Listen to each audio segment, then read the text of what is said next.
Acting like a gangster or thug as a police officer always ends badly. Welcome to another episode of Criminal Patrol.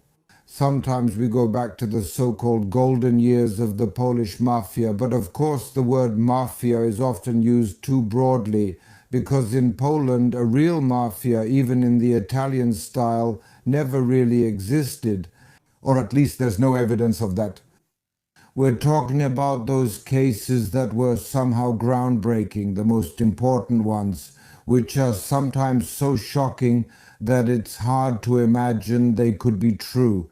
One of those stories, not Warsaw, not one of those cities by the sea, not Wrocław, not Kraków, but the town of Nowy Dwór Mazowiecki, which at first glance seems like a place where not much really happens.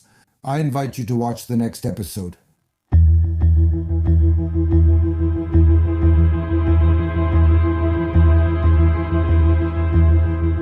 On June 23, 2000, Club EB, that's what the club was called, EB in Nowy Dwór Mazowiecki.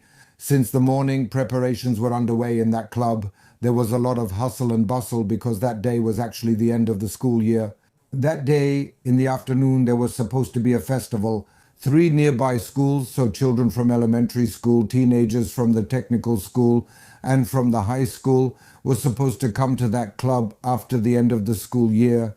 And of course, parents and teachers too. Everyone was supposed to meet there and celebrate the end of the school year.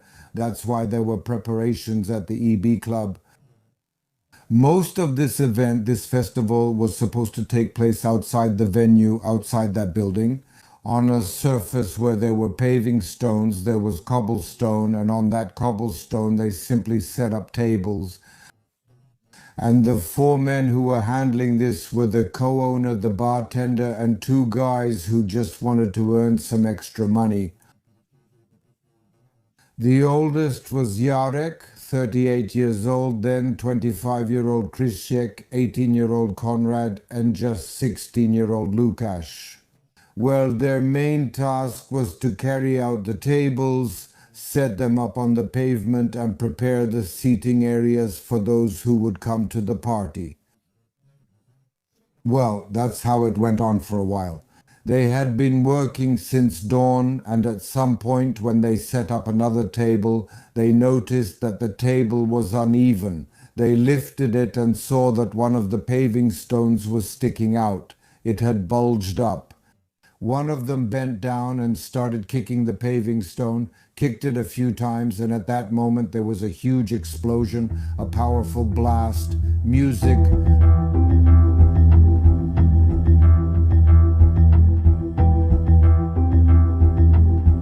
It was no secret to anyone, and it was known from the very beginning that this club, EB, was a favorite meeting place for the criminal gang from Nowy Dwór Mazowiecki. They would simply come there, drink beer, talk, make plans, and spend the time they had, let's say, for themselves.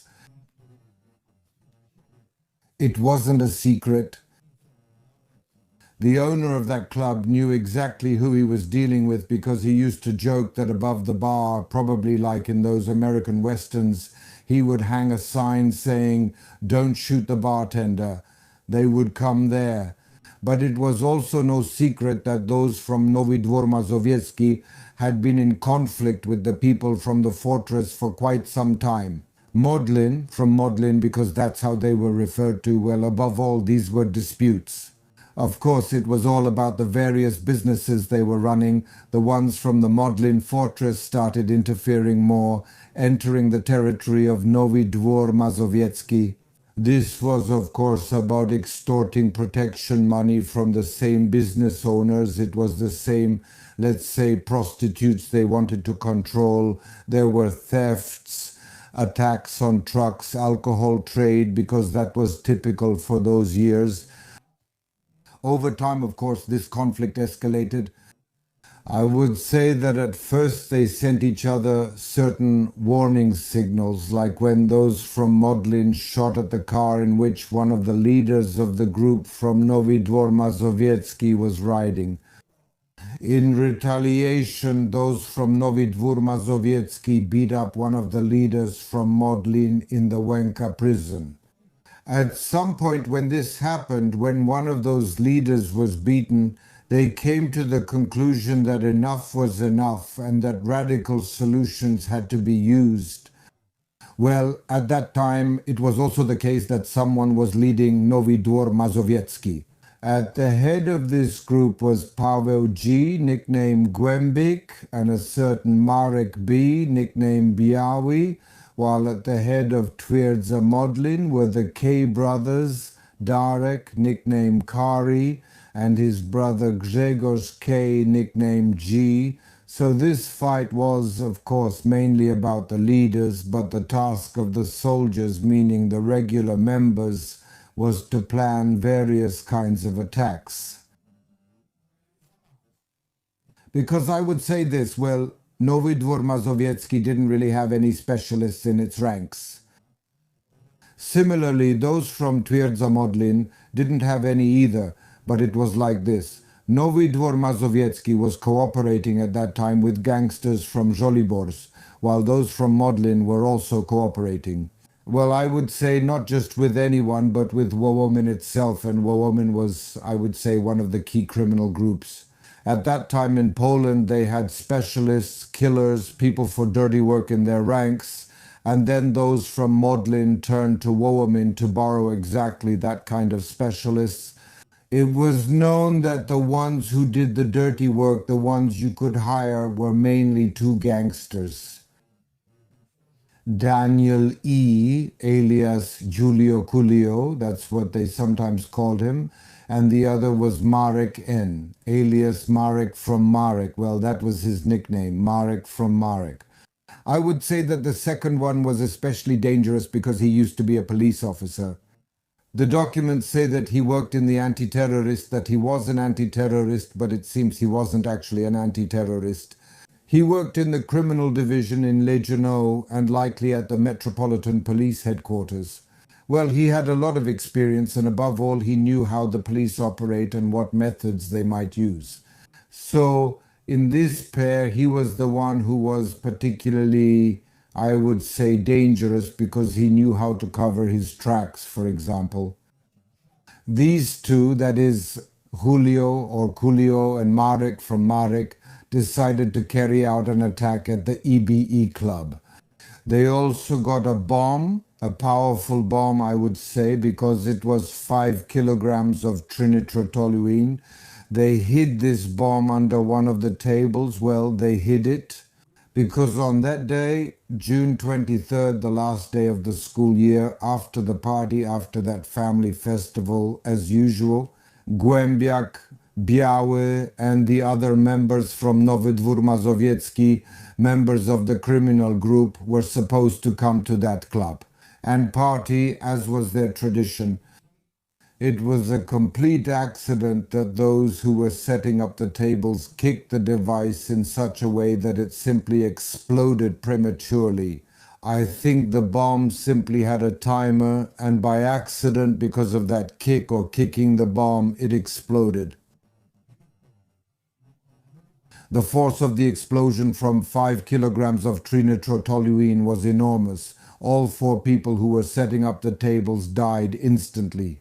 But that's an understatement because the bodies were scattered within a radius of 30 meters. It's hard to even call them bodies because of what was left of them. One of the bodies was thrown onto the club's roof. Another was found on the stairs of a nearby clinic. The other 2 were lying in the bushes, but the remains, fragments of their bodies, were scattered within a radius of several hundred meters. Naturally, both the police and prosecutors arrived.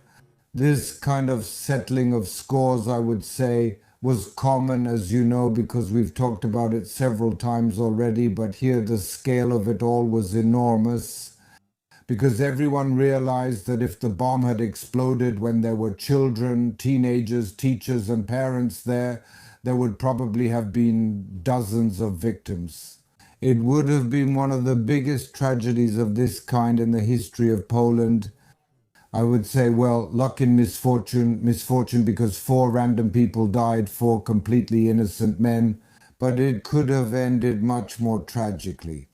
The police officers realized that a certain line had been crossed here, that they had to do everything to simply catch those who did this, to break up these groups, because everything was really looking quite grim. Of course, right away, all possible police methods were put into action. First of all, they started looking for various types of informants who regularly cooperated with the police. They were given a lot of money, promises were made. Of course, there were wiretaps, of course, supervised shipments, mail monitoring, because it was immediately clear what this was about, that it was simply a feud between Nowy Dwór Mazowiecki and Modlin. This was also a time, the beginning of the 2000s. This is when the so-called undercover officers started to operate strongly here, meaning police officers who would infiltrate criminal organizations, let's call it the mafia, gradually starting from the lower ranks. They worked their way up in order to reach the organizers.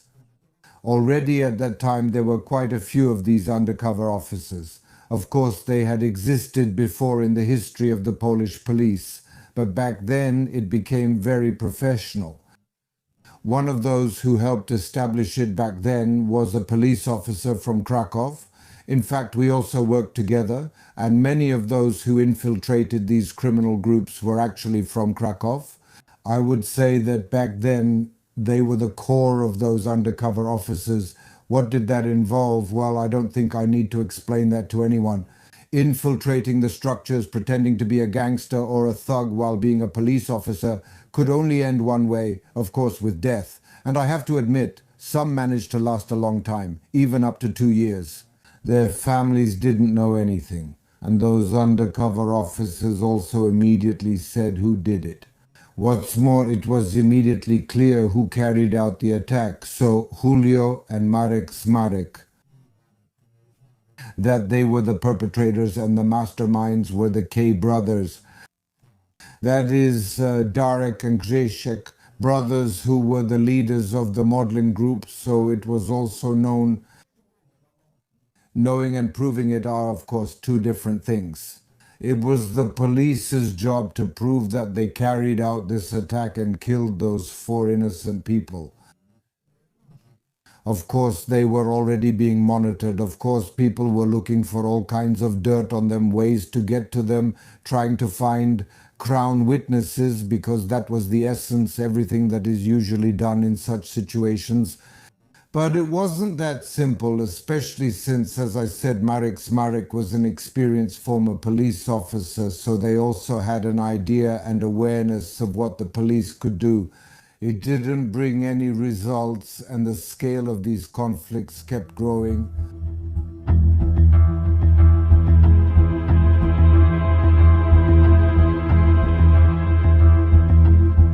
Well, the escalation of the conflict continued, and basically it came down to one group hunting the other and the others hunting them, trying to eliminate each other. At first, those from Nowy Dwór Mazowiecki carried out an attack on the K brothers, but that attack was completely unsuccessful. Probably because, as I said, they didn't have any real professionals or killers among them, and then the K brothers struck back. Also organized attacks. Here they found out that Glebek often visits the Tartak Club. It's a club on Legionów Street in Nowy Dwór Mazowiecki. He often came to this club to play on the slot machines. And that's how it was on November 13th, 2000. Głębik knew very well that they were hunting him. He was already wearing a bulletproof vest.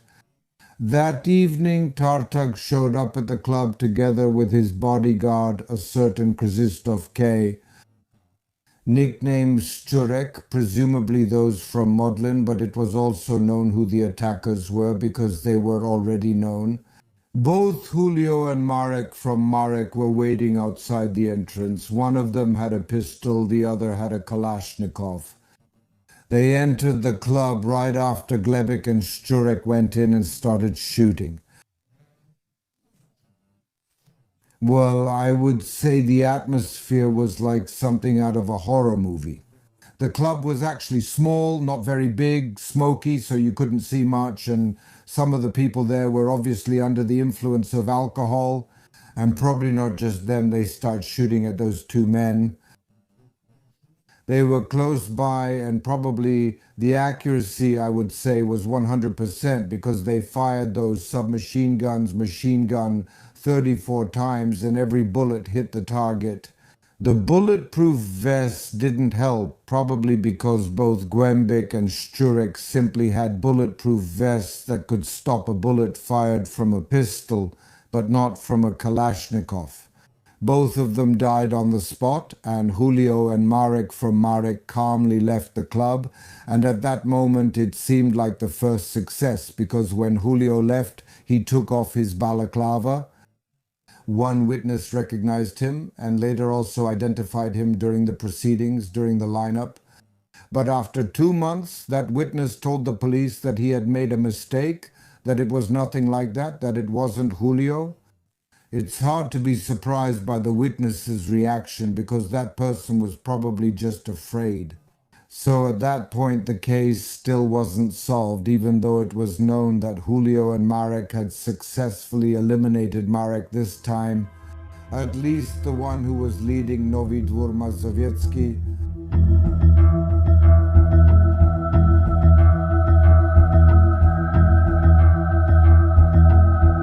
But of course, there was no peace in the city. The leader was gone, the boss was gone.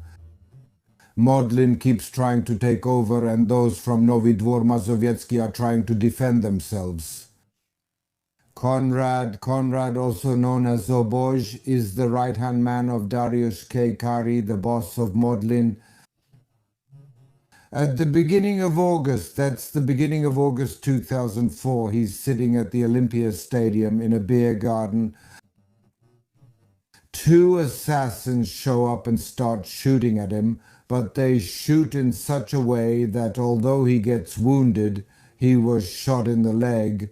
They also hit the bartender and a customer who were there. Konrad manages to escape, but the wound is serious. He goes to the Bielansky hospital himself and ends up in the surgical ward. Of course, the doctors notify the police give him protection, they know exactly who he is, the police give him protection. It's a strange situation because practically after a day, when the case is not clarified at all, the police protection is removed. Oboy stays in the surgical ward, he's in a 7-person room. It's around 7:40 post-meridium. It's already the evening of August 18th. Two masked men enter the room where the patients are, where Oboj is lying. They simply tell the patients to lie down, tell them to turn around and start shooting at Konrad, whose nickname is Oboj. They kill him on the spot, on that hospital bed. I don't know if you remember. There's a similar scene in The Godfather, so it just looked like the script from some episode of The Godfather. A gangster is murdered in the hospital, the case remains unsolved, and the police bring in security. Well, the situation, I would say, from today's perspective is at least puzzling.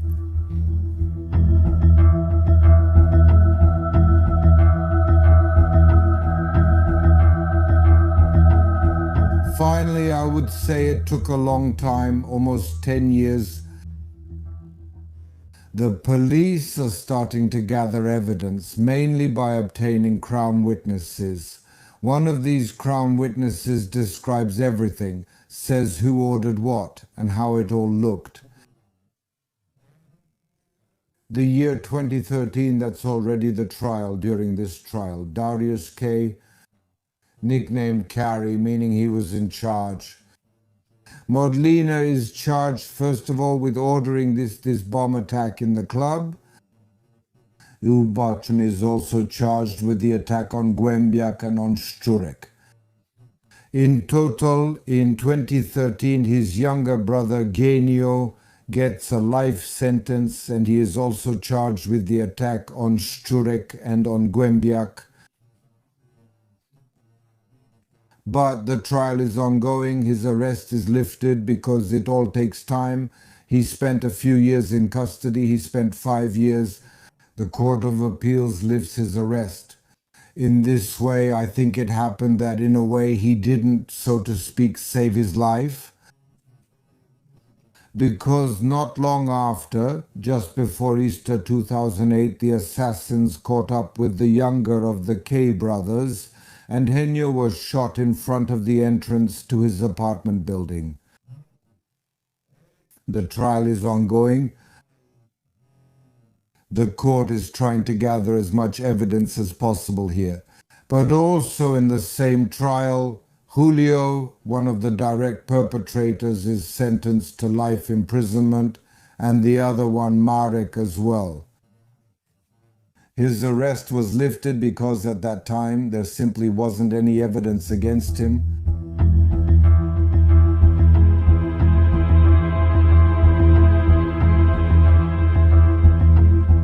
At that time there was no evidence against him. He was released from prison. His arrest was lifted. Of course he started hiding. He was hiding in Missouri, and in the meantime a warrant was issued for his arrest. Because the evidence that he took part in the attack at the Tartak Club was found, but he himself was hiding. He was only arrested recently in 2023. He was actually arrested in Missouri, but he was arrested for another crime he had committed. It was the production of illegal cigarettes. There were really a lot of those cigarettes. At that time, about 5 million cigarettes were secured or found, so you can see how huge this operation was. He was arrested. There was already evidence that he took part in the attack at the Tartak Club, and he also got a life sentence. In total, from this Modlin Fortress group, 9 people sat in the dock. One of the brothers, there were 2 leaders, 2 brothers, the K brothers. One got a life sentence, the other died in the meantime among the attackers. Those who carried out these sentences, both of them got life sentences, and they are currently serving those life sentences.